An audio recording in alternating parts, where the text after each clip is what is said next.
तो दोस्तों नेक्स्ट कड़ी में तीसरी जगह की बात करते हैं क्रांति जहां हुई है, वो है एरनपुरा सैनिक छावनी। एरनपुरा सैनिक छावनी थी।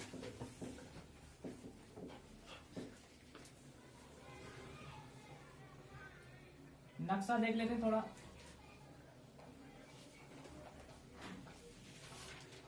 तो दोस्तों ये एरनपुरा है। रियासत की बात करें तो रियासत है मारवाड़। रियासत मारवाड़। और जिले की बात करें तो वो है पाली। एरनपुरा सैनिक छावनी पाली में है, जिसका गठन किया गया था 1835 में इसका गठन किया गया था, लेकिन बाद में इसका पुनर्संगठन गठन किया गया कुछ ऐसे आरोप लगा करके 1836 में इसके स्थान पर जोधपुर लीजन का सैनिक टुकड़ी है उसका गठन किया गया है, इसको देख लेना। लेकिन अब हम बात करते हैं कि भाई एरनपुरा सैनिक छावनी में वो विद्रोह हुआ वो किस तरह से किया है। तो अगर प्रारंभ की बात करें तो यहाँ ये 21 अगस्त 1857 ये विद्रोह प्रारंभ हुआ है, ठीक है ना। नसीराबाद में 28 मई को और नीमच में 3 जून को प्रारंभ हुआ। अब एरनपुरा की बात करते हैं। ये आपकी एरनपुरा, यहां एरनपुरा में जो 21 अगस्त को प्रारंभ हुआ है, इस 21 अगस्त को यहाँ के जो क्रांतिकारी थे उन क्रांतिकारियों ने जो राजस्थान का एजीजी था, एजीजी कौन था? जॉर्ज पैट्रिक लॉरेंस था। जॉर्ज पैट्रिक लॉरेंस था, उसका बेटा, उसके बेटे का नाम क्या है? अलेक्जेंडर। इस अलेक्जेंडर की हत्या कर दी किन्होंने? क्रांतिकारियों ने। और यहीं से कब की बात है? 21 अगस्त की। और यहीं से फिर प्रारंभ होती है एरनपुरा में सैनिक छावनी। अब यहाँ के जो क्रांतिकारी हैं जिन्होंने इसका प्रारंभ में नेतृत्व किया है एरनपुरा की क्रांति का या एरनपुरा के विद्रोह का, तो वह नेतृत्व करने वाले जो लोग आते हैं उनकी बात करें तो मोती खां है, एक तिलक प्रसाद है, तिलक प्रसाद है, एक शीतल प्रसाद और शिवनाथ।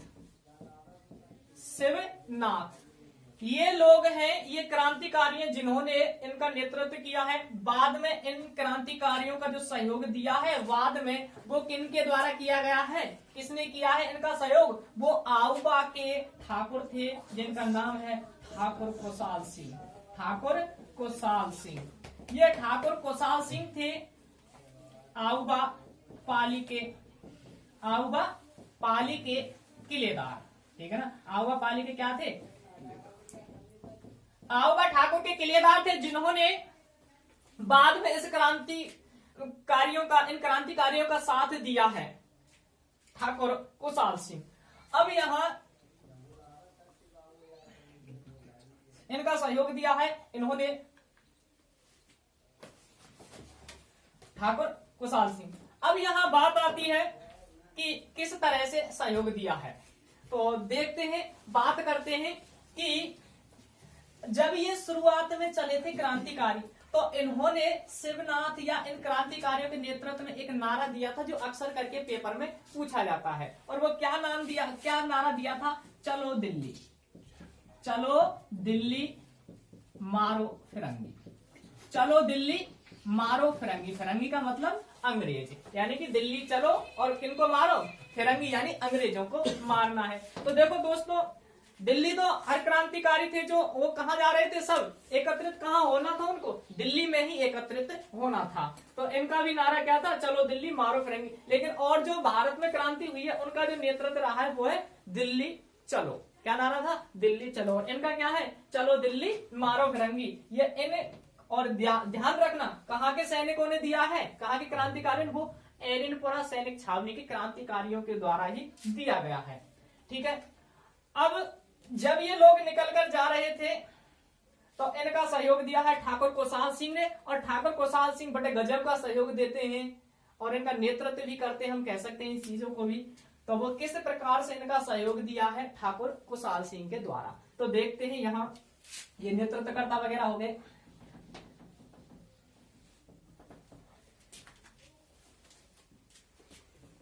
जब इनका साथ क्रांतिकारियों के साथ कुशाल सिंह दे रहे थे, तो यहां जोधपुर का राजा उस समय कौन था? जोधपुर का राजा, उसका नाम था तखत सिंह। क्या नाम था? तखत सिंह। और जोधपुर का पॉलिटिकल एजेंट कौन था? जोधपुर का मौसम मैक मौसन हम करा चुके हैं। तो इनकी ये तो एक साथ है, ये राजा और अंग्रेज, पॉलिटिकल एजेंट या अंग्रेज। और दूसरी तरफ कौन है? ठाकुर कुशाल सिंह। कौन है? ठाकुर कुशाल सिंह, जो आउवा पाली के किलेदार होते हैं। तो ये किनका साथ दे रहे? क्रांतिकारियों का। जबकि होने को तो देखो तखत सिंह के ही अंडर में आते हैं ठाकुर कुशाल सिंह, लेकिन हमें इनकी भी दाद देनी पड़ेगी कि ठाकुर कुशाल सिंह इनके अंडर में रहते हुए भी इसने इनका विद्रोह किया है, इनका विरोध किया है। तो ठाकुर कुशाल सिंह ने इनका विरोध करते हुए 2 युद्ध लड़े हैं। उनमें से पहला जब युद्ध पढ़ेंगे तो उस युद्ध का नाम है बीथौड़ा का युद्ध। क्या नाम है? बीथौड़ा का युद्ध। और इस बीथौड़ा का युद्ध 8 सितंबर 1857 को होता है। कहां? बीथौड़ा जगह पड़ती है पाली में। बीथौड़ा जगह कहां है? पाली में। और ये युद्ध होता है किस किस के मध्य? इधर को तो ठाकुर कुशाल सिंह है। कौन? ठाकुर कुशाल सिंह। ठाकुर कुशाल सिंह, इनके साथ में और भी कुछ किलेदार थे, या कह सकते छोटे छोटे सेना थी। 1,000 की 6,000 सेना थी इनके साथ, जिसमें आसोप आता है, आलमियावास आता है, रूढ़ावास आता है। तो ऐसे करके नहीं, कुछ और जगह के लोग भी थे जो वहां से एकत्रित होकर आए थे, जिन्होंने कुशाल सिंह का साथ। पृथ्वी सिंह भी थे। दूसरी तरफ जो लोग थे, दूसरी तरफ जो सेना थी, उधर तो अंग्रेज होंगे। और अंग्रेजों का साथ, इसमें एक अंग्रेज सेनापति है जिसका नाम क्या है? अंग्रेज सेनापति, यह है हीथकोट। क्या नाम है? हीथकोट। दूसरा, अब इस अंग्रेज अधिकारी के साथ, अंग्रेज सेनापति के साथ में जोधपुर के जो राजा हैं तखत सिंह, जोधपुर के तखत सिंह का एक सेनापति है जिसका नाम है ओनाड सिंह। क्या नाम है? ओनाड सिंह। ये अपनी भारी भरकम सेना के साथ आते हैं। किसका विरोध, किसका दमन करने के लिए? ठाकुर कुशाल सिंह के। लेकिन हिम्मत देखो ठाकुर कुशाल सिंह की, इतनी बड़ी सेना, अंग्रेज और राजा की सेना के सामने ये एक छोटा सा किलेदार कैसे टिक सकता है? लेकिन हिम्मत की दाद देनी पड़ेगी ठाकुर कुशाल सिंह ने और इनकी सेना ने। जो ये हीथकोट और ये जो ओनाड सिंह है, इनको धूल चटा दी और इनको मृत्यु का सामना करना पड़ा इन दोनों को। उसके बाद में ठाकुर कुशाल सिंह की क्या हुई? इसमें विजय हुई। हार गए थे। अब बात फिर पता चली कि हमारे अंग्रेजों को मैक मौसन वगैरह और ये कि हमारी सेना हार चुकी है। किससे? ठाकुर कुशाल सिंह। तो इसके फिर 10 दिन बाद 18 सितंबर 1857 18 सितंबर 1857 को दूसरा युद्ध होता है जिसका नाम है चेलावास का युद्ध। क्या नाम है? चेलावास का युद्ध। इस चेलावास के युद्ध को हम, ये चेलावास भी कहां पड़ता है? पाली में पड़ता है। इस चेलावास के युद्ध को हम दूसरा नाम और कह देते हैं गोरे कालों का युद्ध। क्या कह देते हैं? गोरे कालों का युद्ध। ठीक है ना? गोरे कालों का युद्ध, वो भी देखेंगे क्यों कहते हैं गोरे कालों का युद्ध। अब देखो, ये तो मारे गए, तो अब इन अंग्रेजों को बड़ी सेना लानी पड़ेगी इन ठाकुर कुशाल सिंह का दमन करने के लिए। तो एक तरफ तो वही ठाकुर कुशाल सिंह है, ठाकुर कुशाल सिंह। अब दूसरी तरफ जो सैनिक हैं, वो दूसरी तरफ जो सेना है, विपक्ष की जो पार्टी है, वो अंग्रेजों की होगी। अब देखो, यहां जब ये मारे गए तो बात पूरे इस राजस्थान राजपूताना में पता चलेगी, और इतना बड़ी एक छोटी से स्थान पर इतनी बड़ी अंग्रेजों को पटकनी दी है। तो यहाँ का जो एजीजी था, राजस्थान का एजीजी कौन था? Patrick Lawrence, George Patrick Lawrence था। जॉर्ज पैट्रिक लॉरेंस आता है एजीजी पैट्रिक लॉरेंस। ये इस साइड में आएंगे, दूसरी साइड में। और किसको लेके आता है भाई? ये किसको साथ लेके आएगा? यहाँ जोधपुर का या मारवाड़ का जो पॉलिटिकल एजेंट था, जो यहाँ अंग्रेज अधिकारी था इन रियासतों में, तो उसका नाम क्या था? पॉलिटिकल एजेंट मैक मौसन। मैक मौसन मैंने याद करा दिया था, जयपुर का मौसम से, है ना? मैक मौसन ये आया इधर को, वही ठाकुर कुशाल सिंह। ठाकुर कुशाल सिंह ने इस बार भी जबरदस्त युद्ध किया है और इस युद्ध में पैट्रिक लॉरेंस तो घायल हो गया, घायल होकर के ये तो भाग गया, क्योंकि इस मरने की बात आई तो मरना पड़ता है, इसको मार देते। और मैक मॉसन है, मैक मॉसन तो रह ही गया, मैक मॉसन को तो मौत के घाट उतार दिया, मैक मॉसन को मौत के घाट उतार दिया क्रांतिकारियों ने, कुशाल सिंह की सेना ने। और मैक मॉसन का जो सर है उसको काट करके, मैक मॉसन के सर को काट करके आउबा पाली का जो किला है, आउबा पाली का किला, उस किले पर जाकर के टांग दिया। किसके सर को? मैक मॉसन के सिर को। कहां टांग दिया था? काट करके आउबा पाली का जो किला है उस पर काट करके टांग दिया था। और इसमें जो विजय हुई थी वो किसकी हुई थी? ठाकुर कुशाल सिंह की विजय होती है। इस तरह से दो प्रमुख युद्ध लड़े गए जिनमें सफलता किनको मिली? ठाकुर कुशाल सिंह को मिली है। इसे क्या कहते हैं? चेलावास का युद्ध या गोरे कालों का युद्ध कहते हैं। गोरे कालों का युद्ध क्यों कहते हैं? क्योंकि इसमें एक तरफ तो गोरे ही गोरे थे अंग्रेज, है ना, और इधर को ये काले थे। कहीं आप ये मत समझना कि हम गोरे हैं, हमारा किसी का रंग गोरा है और किसी का काला है कि ये काला है और ये हम गोरे हैं, ऐसा नहीं है। अंग्रेजों के सामने तो हमारे जो जितने भी गोरे ना वो सारे काले हैं, सारे के सारे काले ही हैं। तो इधर को तो गोरे। अब आप ये कह रहे होंगे कि इसका नाम गोरा काला, इसका क्यों नहीं नाम दिया? भाई इसका क्यों नहीं दिया? इसमें मिक्सिंग थी, इसमें एक साइड थी उसमें मिक्सिंग थी। इधर एक तरफ गोरे गोरे नहीं थे, इधर ये था ओनाड सिंह, है ना, क्या नाम है? ओनाड सिंह। ये काला था भाई, ये अपने राजस्थान अपने यहीं से था, तो ये मिक्सिंग है इसमें, इसलिए इसको नाम नहीं दिया। यहाँ स्पेशल है, यहाँ कोई मिक्सिंग नहीं है। एक तरफ तो काले काले, एक तरफ गोरे गोरे, लेकिन गोरों को भी फिर भी मात खानी पड़ी है। और मैक मॉसन के सर को तो काट करके आउबा के किले पर टांग दिया। तो और भी हाहाकार मच गया कि ये क्या हुआ यहाँ पर। अब ठीक है, इसके बाद में फिर इसका दमन करना जरूरी है। ठाकुर कुशाल सिंह का अब दमन करना जरूरी है कि जिसने राजपूताना की जो हाई कमान थी उसको भी भागना पड़ा यहाँ से, उसको भी यहाँ से भागना पड़ा। तो कोई ना कोई बड़ी बीमारी है ये। तो इस बड़ी बीमारी को निपटाने के लिए अब ये तो स्टेट, मान लो स्टेट लेवल की बात हो गई, तो ये बात अब कहां पहुंचेगी? स्टेट लेवल की टीम है वो हार चुकी, अब तो इंडिया लेवल की टीम होगी, है ना। तो फिर जो लॉर्ड कैनिंग थे, भारत के गवर्नर जनरल उस समय कौन थे? भारत के गवर्नर जनरल थे जी, है ना, जिनको मैं शॉर्ट में बोल दूंगा, लॉर्ड बिशमाउंट कैनिंग थे। और लॉर्ड बिशमाउंट कैनिंग तक जब ये बात पहुंची भारत के गवर्नर जनरल तक, तो उन्होंने एक खूंखार अधिकारी, सैनिक अधिकारी उसको भेजा है, उसका नाम है होम्स। क्या नाम है? होम्स। और कहा जाता है ये होम्स इस ठाकुर कुशाल सिंह का दमन करने के लिए आता है। और ठाकुर कुशाल सिंह लड़ता भी है, लेकिन जब इसको लगता है ठाकुर कुशाल सिंह को कि अब मैं यहाँ मारा जा सकता हूं, तो ये उस युद्ध मैदान को छोड़ करके, यानी कि वहां से भाग करके यहाँ उदयपुर आ जाते हैं। ठीक है ना, कहाँ आ जाते हैं? उदयपुर आ जाते हैं। और इनका भाई था एक पृथ्वी सिंह, ठीक है ना, वहां से अपने किले से यहाँ अपने स्थान से भाग करके आ जाते हैं। और इनका एक भाई था पृथ्वी सिंह, ठीक है ना, ये आसोप के थे पृथ्वी सिंह। इनकी जिम्मेदारी में जो ये किला है आउबा का किला, उसको छोड़ करके आ जाते हैं। और खुद यहाँ उदयपुर में केसरी सिंह, रावत केसरी सिंह है, इनके पास आकर के रुकते हैं, इनके यहाँ शरण लेते हैं, उदयपुर में आ जाते हैं। तो शरण लेते हैं। उसके बाद में फिर ठाकुर कुशाल सिंह आत्मसमर्पण भी कर देते हैं, क्योंकि इनको पता है कि भाई ये कब तक ऐसे भागा दौड़ी चलेगी, कब तक रहेंगे। तो उसके बाद में ठाकुर कुशाल सिंह ने अंग्रेजों के सम्मुख समर्पण कर दिया, इनको जेल में बंद कर दिया।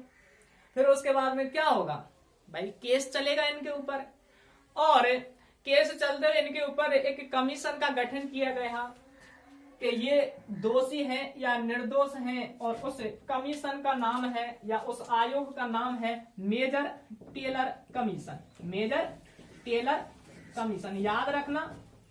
मैं तो इसको सही मानता हूं, टेलर कमीशन को। क्यों सही मानता हूं? क्योंकि इस टेलर कमीशन ने जो रिपोर्ट सौंपी उसमें ठाकुर कुशाल सिंह को क्या बताया था? निर्दोष बताया था कि ठाकुर कुशाल सिंह निर्दोष है। ये भी बहुत बड़ी बात है। नहीं तो अंग्रेजों का जमाना है, अंग्रेजों का शासन है, छोटी सी गलती भी करें या नहीं करें फिर भी उसको दोषी साबित कर देते थे।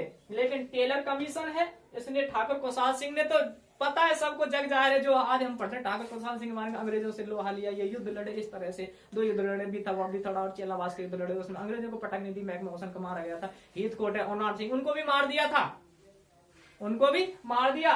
तो दोष तो होगा, क्रांतिकारियों से तो लड़े थे, क्रांतिकारी तो थे ही जो अंग्रेजों से लड़े थे, फिर भी उसके बाद भी टेलर कमीशन ने क्या कह दिया, निर्दोष, इसका कोई दोष नहीं है, तो अब ठाकुर कुशाल सिंह बरी हो जाते हैं। इस तरह से ये योगदान रहा है ठाकुर कुशाल सिंह का। अब एक बात और आती है कि जब ठाकुर कुशाल सिंह की एक कुल देवी और है, जो मैं पिछली वीडियो में भी बता चुका हूं, मेरी पहली वीडियो थी उसमें मैंने इन्हीं की बात की थी। तो ठाकुर कुशाल सिंह की कुल देवी का नाम है, क्या नाम है ठाकुर कुशाल सिंह की कुल देवी का नाम? सुगाली माता, है ना? हाँ, सुगाली माता। सुगाली माता ये ठाकुर कुशाल सिंह की कुलदेवी भी हैं और इनको 1857 की क्रांति की कुलदेवी भी कहते हैं, ठीक है ना। और देखो 1857 की क्रांति की कुलदेवी कहने का कारण भी कौन है? ठाकुर कुशाल सिंह है, क्योंकि जब ये ठाकुर कुशाल सिंह ने इनका पूजा की थी, करते थे, तो भाई ठाकुर कुशाल सिंह के पीछे क्रांतिकारी चलते थे, तो क्रांतिकारी भी इन ठाकुर सुगाली माता की पूजा करके चलते थे। तो वो एक बेस बन गया था कि सुगाली माता की पूजा करो और चलो युद्ध करने के लिए। तो इस तरह से 1857 की क्रांति में क्रांतिकारियों ने किसकी पूजा की है? सुगाली माता की पूजा की है, इसलिए 1857 की क्रांति की कुल देवी है। अब एक और क्वेश्चन यहीं से निकलता है कि राजस्थान में 1857 की क्रांति के 2 विजय स्तंभ, 1857 की क्रांति के 2 विजय स्तंभ, वो हाँ एक चीज, तो उससे पहले इसको और देखो कि ये जो सुगाली माता है, इसकी मूर्ति को जब ये होम्स आया था इनका दमन करने के लिए, तो इस सुगाली माता की मूर्ति को अजमेर ले गया था, यहाँ से अजमेर ले गया था। फिर उसके बाद में फिर बाद में इसको पाली में ही ले आए हैं सुगाली माता की मूर्ति को, जो बागड़ म्यूजियम है वहां पर ये वर्तमान में रखी हुई है ना।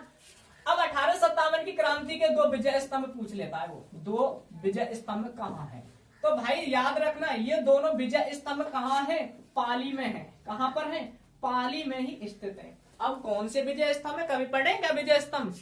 एक तो हमने बयाना का विजय स्तंभ पढ़ा है, एक चित्तौड़गढ़ का विजय स्तंभ पढ़ा है, और कौन सा विजय स्तंभ है भाई? ये तो 1857 की क्रांति के 2 विजय स्तंभ है ना। और वो कौन से विजय स्तंभ है? वो विजय यही है ठाकुर कुशाल सिंह की विजय के प्रतीक। कौन कौन से? बिथोड़ा का युद्ध और चेलावास या गोरेकालों का युद्ध है। ये 2 युद्ध हैं जो इनकी विजय की गाथा गाते हैं ठाकुर कुशाल सिंह की, 1857 की क्रांति के वीरों की। तो ये थे ठाकुर कुशाल सिंह। तो इस तरह से ये 1857 क्रांति में एरनपुरा जो सैनिक छावनी थी उसमें ठाकुर कुशाल सिंह का योगदान रहा है। आपने ठाकुर कुशाल सिंह और ये जो यहाँ के क्रांतिकारी थे।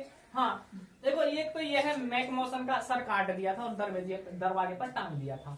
एक और है जिसके सर को काट करके पूरे शहर में घुमाया था, वो कोटा आएगा। और ये क्या है, जिसके सिर को दरवाजे पर टांगा था वो मैकमोहन। और यहाँ की जो कवि वगैरह थे या यहाँ की जो जनता थी, इनमें एक दोहा प्रचलित रहा था, और उस समय क्या था कि ढोल बाजो चंग बाजो और बाजो बांकियो, ढोल बाजो चंग बाजो और बाजो बांकियो, और एजेंट को मारकर दरवाजे पर टांगियो। यानी कि इसके सर को काट करके कहाँ टांग दिया था? दरवाजे पर टांग दिया था। तो दोस्तों, अगर हमारी वीडियो आपको अच्छी लगी हो तो दोस्तों हमारे वीडियो को लाइक करें और सब्सक्राइब हमारे चैनल को करना ना भूलें। धन्यवाद।